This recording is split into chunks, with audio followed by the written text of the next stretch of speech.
Welcome to the Inmate Restraint Training for Maryland Correctional Officers. Before the 9/11 attack, the American inmate population were classified as high-risk inmates.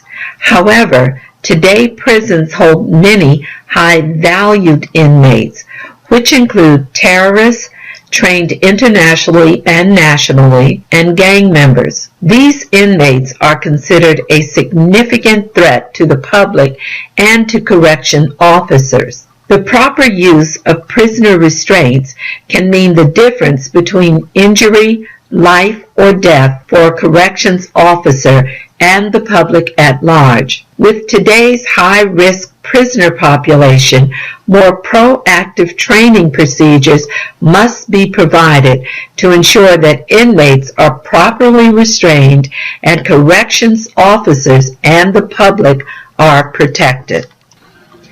During this training, I will explain the role of various prisoner restraints and how to apply the restraints in the right way to avoid injury to the prisoner, the corrections officer, and the general public.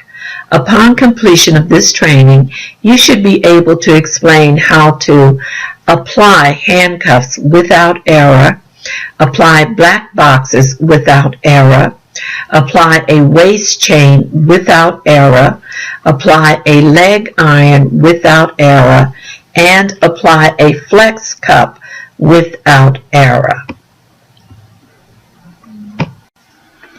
The job of a corrections officer is stressful and dangerous. One way to lessen the danger is to gain control of the inmate. That is done by restraining them when necessary, knowing which restraints to use in which situation, and more importantly, knowing how to properly apply these restraints can mean the difference between life and death.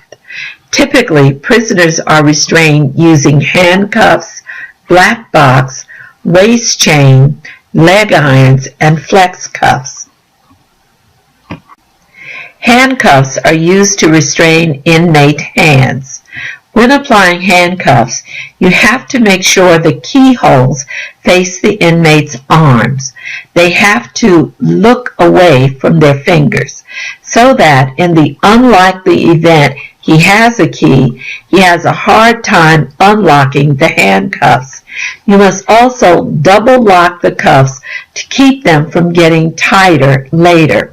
One trick is to put your finger between the inmate's body and the handcuffs, and if it fits, then that means it is not too tight. The black box is used to cover the holes on the cuffs so that the handcuffs can't be picked by the inmate. Before you apply a black box, you must order the inmate to hold his stronger hand over his weakest hand. Since 90% of the population is right-handed, the rule is right over left.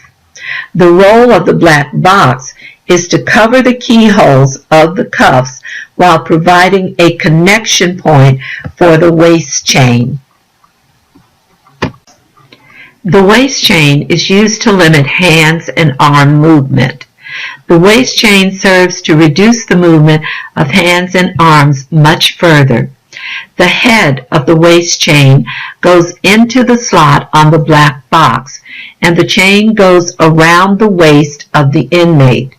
Once done, the end is hooked to one of the links for comfort.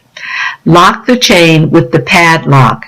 Make sure it is not positioned in the lower back area, because when they sit back, it is going to hurt. You should make sure that it is on the side, but not on the lower back, which might cause injury to the inmate. Leg iron. The leg iron restraints are for the legs. When applying leg irons, make sure the keyholes face the inmate's ankles. One trick is to put your finger between the inmate's body and the leg irons, and if it fits, then that means it is not too tight.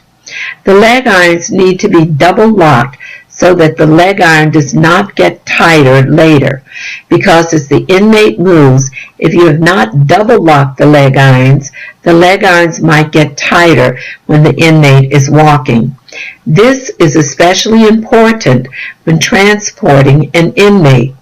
The inmate might start complaining while you are driving, and you may have to stop the transport to adjust the leg iron, which opens you up to a dangerous situation or a potential escape attempt.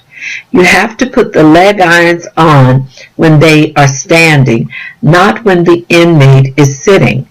When they are sitting, the Achilles tendon is not activated and bulging out, which means the size will be smaller when they start walking, and it will be uncomfortable. It is best to have them standing on both feet or one at a time, depending on the environment you are in when you are fitting the leg irons. Flex cuffs. Flex cuffs are used during medical procedures when metal leg irons might interfere with the medical procedure, such as during an X-ray or especially during an MRI. Flex cuffs are made of sturdy plastic and must be cut away when finished using.